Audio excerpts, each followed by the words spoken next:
ನಿನ್ನೆ ಭಾಳ ನೋವಾಗಿದೆ ನನಗೆ. ಇವರು ಮಂತ್ರಿ ಸ್ಥಾನ ಸಿಗುತ್ತೆ ಅಂತ ನಿರೀಕ್ಷೆಯಲ್ಲಿದ್ದಂಥವರಿಗೆ ಭಾಳ ಇದು ಆಗಿ ನೋವಾಗಿ ನನ್ನ ಕಾರ್ಯಕರ್ತರು ಎಲ್ಲ ಹತ್ಕೊಂಡು ಊರಿಗೆ ಹೋಗಿದ್ದಾರೆ. ಆದರೆ ಏನು ಮಾಡೋಕ್ಕಾಗತ್ತೆ, ಇವತ್ತು ಪಕ್ಷ ಅಂತ ಬಂದಾಗ ನಾನು ರಾಜೀನಾಮೆ ಕೊಡಬೇಕಂತ ತೀರ್ಮಾನ ಮಾಡಿದಾಗ ಮಾನ್ಯ ಮುಖ್ಯಮಂತ್ರಿಗಳು ಕರೆದು ರಾತ್ರಿನೇ ಫೋನ್ ಮಾಡಿದರು. ಯಾವುದೇ ನಿರ್ಧಾರಗಳಿಗೆ ಹೋಗಬೇಡ, ನನ್ನ ಹತ್ರ ಬನ್ನಿ ಅಂತ ಹೇಳಿದರು. ಬೆಳಿಗ್ಗೆ ಕರೆಸಿದ್ರು, ಮಾತಾಡಿದ್ದೀವಿ. ಪಕ್ಷಕ್ಕೋಸ್ಕರ ಮಾನ್ಯ ಮುಖ್ಯಮಂತ್ರಿಗಳಿಗೋಸ್ಕರ ಅವರಿಗೆ ಬೆಂಬಲವಾಗಿ ಮುಂದೆ ಬರುವಂಥ ಚುನಾವಣಾ ನಿರ್ಧಾರಕ್ಕೋಸ್ಕರ ಪಕ್ಷದಲ್ಲಿ ಗೊಂದಲ ಆಗಬಾರ್ದು ಅಂತ ದೃಷ್ಟಿ ಇಟ್ಕೊಂಡು ಅಧಿಕಾರ ಇಲ್ಲದೋದ್ರೂ ಪರವಾಗಿಲ್ಲ ಮಾನ್ಯ ಮುಖ್ಯಮಂತ್ರಿಗಳ ಸಪೋರ್ಟಾಗಿ ನಿಲ್ಲಬೇಕಂತೇಳಿ ಇವತ್ತು ನಿರ್ಧಾರ ಮಾಡಿದ್ದೀವಿ. ಸರ್, ಈಗ ಏನು ಭರವಸೆಗಳು ಕೊಟ್ಟು? ಭರವಸೆ ಯಾವುದು ನಾನು ಕೇಳಲಿಲ್ಲ. ನಾನು ಯಾಕಂದರೆ ಆಗೋಗಿದೆ, ಎಲ್ಲ ಮುಗಿದೋಗಿದೆ. ಮಂತ್ರಿ ಸ್ಥಾನದ ಎಲ್ಲ ಇದು ಮುಗಿದೋಗಿದೆ. ಇನ್ನು ಯಾವುದೇ ಭರವಸೆ ಕೊಡುವಂಥದ್ದು ಏನಿಲ್ಲ. ನನಗೆ ಹಿಂದೆ ಟಿಕೆಟ್ ಕೊಟ್ಟವರು ಸಹ ನಮ್ಮ ಡಿ ಕೆ ಶಿವಕುಮಾರ್ ಸಾಹೇಬರು ಕೊಟ್ಟಿದ್ದರು. ನನಗೆ ಯಾವುದೇ ಇದರಿಂದ ಕೊಟ್ಟಿದ್ದರು. ಅವರ ಒಂದು ಪ್ರೀತಿಗೋಸ್ಕರ ಇಲ್ಲ, ನನಗೆ ಯಾವುದೇ ಅಧಿಕಾರ ಇಲ್ಲಂದ್ರೂ ಪರವಾಗಿಲ್ಲ, ನಿಮಗೋಸ್ಕರ ಇರ್ತೀನಿ, ನಿಮ್ಮ ಜೊತೆಗೆ ಇರ್ತೇನೆ ಅಂತ ಹೇಳಬೇಕು. ಒಂದು ಚರ್ಚೆ ಸರ್, 2 ವರ್ಷ ಅವ್ರಿಗೆ 2 ವರ್ಷ ನಿಮ್ಗೆ ಎಲ್ಲ ಆಯ್ತಲ್ಲ, ಎಲ್ಲ ಇತ್ತು, ಎಲ್ಲ ಚರ್ಚೆ ಆಗಿ ಭರವಸೆ ಇತ್ತು. ಹೌದು, ಹಿಂದೆ ಭರವಸೆ ಇತ್ತು.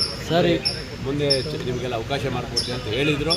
ಅವೆಲ್ಲ ನಿರಾಶೆ ಆಗಿದೆ. ಬಿಡಿ, ಏನು ಮಾಡಲಿಕ್ಕೆ ನಿಮಗೆ ಬೇರೆಯವ್ರಿಗೂ ಕೂಡ ಬೇರೆ ವಿಚಾರದಲ್ಲಿ ಏನೇನೋ ಆಗಿ ನಡೆದಿದೆ. ಅವೆಲ್ಲ ಹೇಳಕ್ಕೆ ಹೋಗೋದು ಬೇಡ. ನಾವು ಯಾಕಂದರೆ ಸಾಮಾನ್ಯ ವರ್ಗದಲ್ಲಿ ಬಂದು ಒಬ್ಬ ಹಿಂದುಳಿದ ವರ್ಗದಲ್ಲಿ ಬಂದಂಥವನು ನನಗೆ ಅಷ್ಟು ದೊಡ್ಡ ಮಟ್ಟದಲ್ಲಿ ನಮಗೆ ಯಾರನ್ನೂ ಭೇಟಿ ಮಾಡುವಂಥ ಸಿಗೋದಿಲ್ಲ. ಸಿದ್ದರಾಮಯ್ಯ ಸಾಹೇಬ್ರನ್ನು ಕೇಳಿದ್ವಿ, ಪಾಪ ಅವ್ರ ಕಡೆಯವರಿಗೆ ಆಧಾರವಾಗಿ ಇಟ್ಕೊಂಡು ಕೊಟ್ಟಿದ್ದಾರೆ. ಬಿಟ್ಟರೆ ನಮಗೇನು ಅಷ್ಟೊಂದು ಸರಿಯಾಗಿ ನೋಡ್ಕೊಂಡಿಲ್ಲ. ಸಾಗರ ಬ್ಲಾಕ್ ಅವರಲ್ಲಿ ರಾಜೀನಾಮೆ ಕೊಡ್ತೀನಿ, ನಾನು ಎಲ್ಲರಿಗೂ ಹೇಳ್ತಾ ಇದ್ದೀನಿ, ದಯವಿಟ್ಟು ಭಾಳ ಜನ ಬೆಳಗ್ಗೆಯಿಂದ ಹತ್ಕೊಂಡು ಫೋನ್ ಮಾಡಿದ್ದಾರೆ. ಎಲ್ಲರಿಗೂ ಹೇಳ್ತಾ ಇದ್ದಾರೆ, ಯಾರೂ ರಾಜೀನಾಮೆ ಕೊಡಬೇಡಿ. ಮಾನ್ಯ ಮುಖ್ಯಮಂತ್ರಿಗಳಿಗೋಸ್ಕರ, ಕಾಂಗ್ರೆಸ್ ಪಕ್ಷಕ್ಕೋಸ್ಕರ. ಯಾಕಂದರೆ ನಾವು 3 ವರ್ಷದಲ್ಲಿ ಯಾವುದೇ ಕಾಂಟ್ರವರ್ಸಿ ಮಾಡಲಿಲ್ಲ, ಯಾವುದೇ ಭಿನ್ನಮತ ಮಾಡಲಿಲ್ಲ, ಯಾವುದೇ ಒಂದು ಸಣ್ಣ ಚಟುವಟಿಕೆಯನ್ನು ನಾವು ಮಾಡಲಿಲ್ಲ.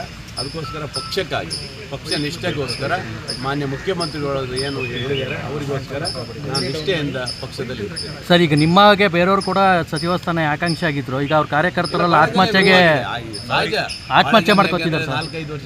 4-5 ಟೈಮ್ ಗೆದ್ದಂಥವ್ರು ಭಾಳ ಜನ ಇವತ್ತು ನಿರಾಸರಾಗಿದ್ದಾರೆ, ಇಲ್ಲ ಅಂತಿಲ್ಲ.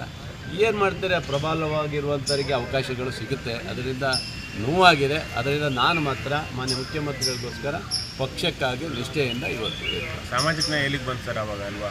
ಏನು ಮಾಡೋಕ್ಕಾಗುತ್ತೆ ಸರ್, ಎಲ್ಲ ನ್ಯಾಯಗಳೆಲ್ಲ ಬುಡ ಮೇಲಾಗಿ ಹೋಗಿದೆ. ಈಗ ಹಾಗಾಗಿ ನಮ್ಮ ನಿಷ್ಠೆ ಇವತ್ತು ಮಾನ್ಯ ಮುಖ್ಯಮಂತ್ರಿಗಳಿಗೋಸ್ಕರ. ಎಲ್ಲೋ ಒಂದು ಕಡೆ ನಿಮ್ಮ ನಿಷ್ಠೆ ಗೊತ್ತಾಗಿಲ್ವಾ ಸರ್ ಹೈಕಮಾಂಡ್ ಕಡೆಗೆ? ಎಲ್ಲ ಗೊತ್ತಿತ್ತು, ಪಾಪ ಲಾಸ್ಟ್ ಹಂತದಲ್ಲಿ ಏನೋ ಮಿಸ್ ಆಗಿದೆ. ಇರಲಿ, ನಾನು ಯಾವ ಹೈಕಮಾಂಡ್ ಮೇಲೂ ದೂರ ಮಾಡೋದಿಲ್ಲ, ಯಾರ ವ್ಯಕ್ತಿ ಮೇಲೂ ದೂರ ಮಾಡೋದಿಲ್ಲ. ನಾನು ನೋವಾಗಿತ್ತು, ರಾಜೀನಾಮೆ ಕೊಡಬೇಕಂತ ಇತ್ತು.